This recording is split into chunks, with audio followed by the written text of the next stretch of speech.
Alright, so I'll talk about a little bit of why it's so important to meditate. Um, I just got out of a pretty deep meditation, and our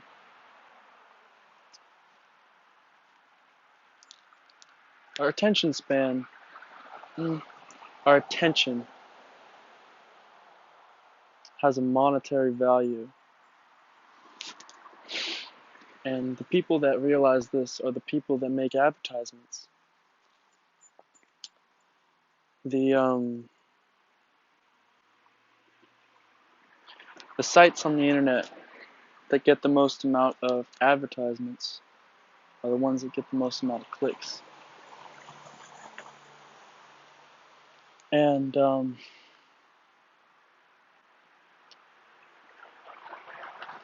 based off of the clicks that you get is basically the amount of traffic that your site is getting. And so the most successful sites have more traffic, which means that people are paying more attention to them, which means that people are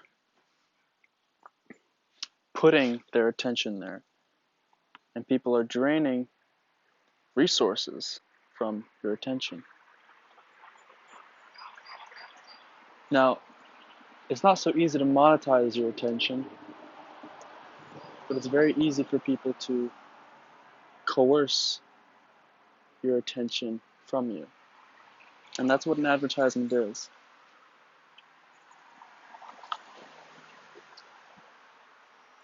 So the reason you meditate is to exercise your attention span.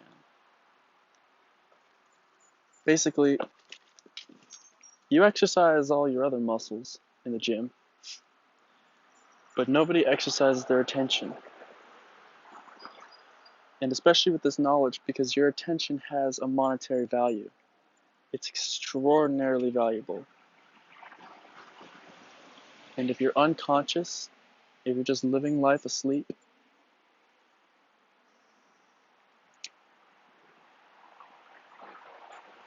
then that resource can be drained away from you. So, meditation is a way of exercising your attention span. Now, how do you meditate? You meditate by closing your eyes and watching your breath. Now, your breath, it's not so easy to do this because your mind is going to throw out little bits and pieces of ideas, fantasies, little distractions to get you off of your breath because it's not used to this. It's not used to having to fix its attention on one thing. And it's not so easy to meditate. You won't be able to do it in one day. You won't be able to probably do it in a week, but it is possible. It's potential in all of us to be able to do this. Um, so whenever your mind, your consciousness gets attached to one of the thoughts that your mind sort of throws out there, gently bring your attention back into your body and the sensations of what it feels like to take in air. Air is so vital. Air is vitality. It is prana, uh, life force energy, if you will. It's directly tied to life force energy. So, I mean, think of it this way: you get energy through air, you get energy through water, you get energy through food, but you can last a long time without eating. Some say weeks. You can last a couple days without drinking.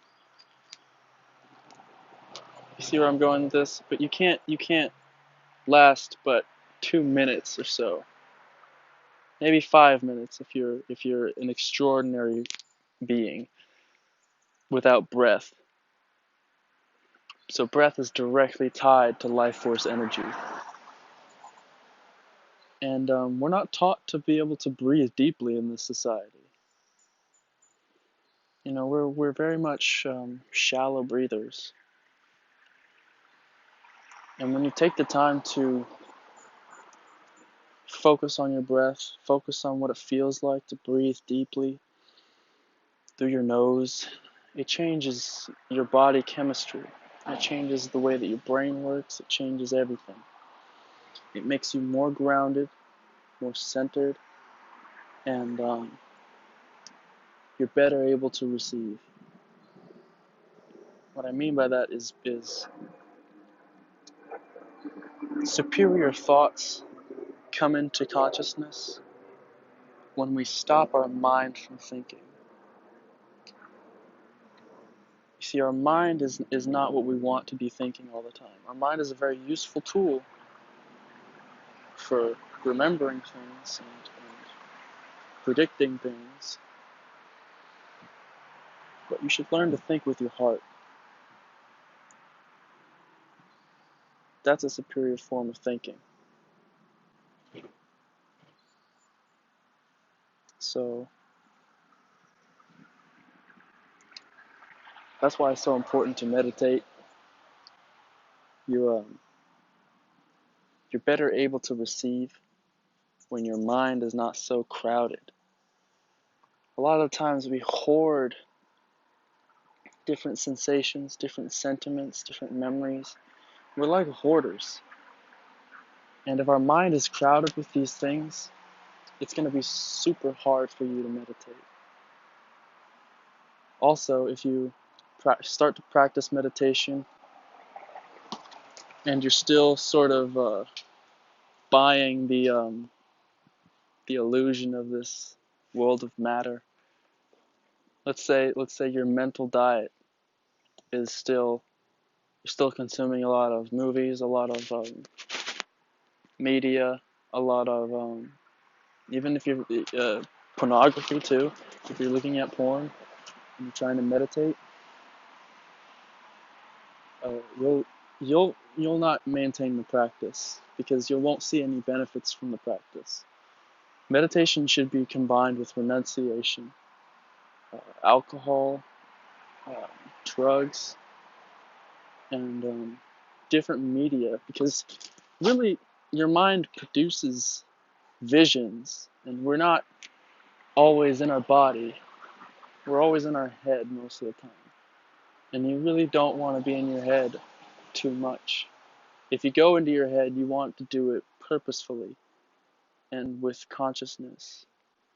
And then that's a form of astral projection because you left your body. But being in your body, living in your body, breathing, focusing on the breath, these are the ways that you can connect with your personal life force energy. And